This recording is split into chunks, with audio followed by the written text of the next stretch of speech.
តើរោគប្រមេះគឺជាអ្វីជំងឺប្រមេះទឹកបាយត្រូវបានគេស្គាល់ថាជាការទះដៃឬដំណក់ទឹកគឺជាការឆ្លងមេរោគបាក់តេរីដែលឆ្លងតាមការរួមភេទតំបន់ដែលរងផលប៉ះពាល់ភាគច្រើនជាប្រដាប់ភេទប៉ុន្តែវាក៏អាចប៉ះពាល់ដល់កន្លែងផ្សេងទៀតនៃរាងកាយដូចជារន្ធគូតភ្នែកនិងសន្លាក់ជាដើមប្រសិនបើពុកម៉ែបងប្អូនកើតជំងឺប្រមេះទឹកបាយសូមកុំបារម្ភសូមលាបថ្នាំលាបសាស្បែកចំប៉ីពីរព្យាបាលពីខាងក្រៅដូចជារោលកន្ទួលរមាស់រលាកផ្សិតពងបែកសេមាន់ជួយផ្ដល់សំណើមឡើងវិញយ៉ាងឆាប់រហ័សនិងផឹកចំប៉ីពីរព្យាបាលគេទម្លាក់មេរោគប្រមេះទឹកបាយពី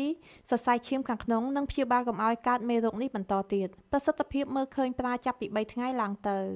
ផឹកចំប៉ីពីរពុកម៉ែបងប្អូននឹងបាត់រមាស់បាត់កាហាយបាត់ធ្លាក់សបាត់ហូរខ្ទុះបាត់ពីជំងឺកាមរោគនិងបាត់ពីជំងឺប្រមេះជាដាច់ 100% នៅក្នុងរយៈពេលខ្លីសូមទំនាក់ទំនងតាមលេខទូរស័ព្ទឬប្រអប់សារដើម្បីទទួលបានការប្រឹក្សាយោបល់បន្ថែមពីជំងឺប្រមេះនិងវិធីព្យាបាលដោយឱសថបារាណចំប៉ីពីរទំនាក់ទំនងពេកឱសថព្យាបាលផ្សិតធ្លាក់សរមាស់ឬពេកឱសថបារាណចំប៉ីពីរឬតាមរយៈលេខទូរស័ព្ទ016 38 7000 068 79 7000 098 65 8 សូមអរគុណ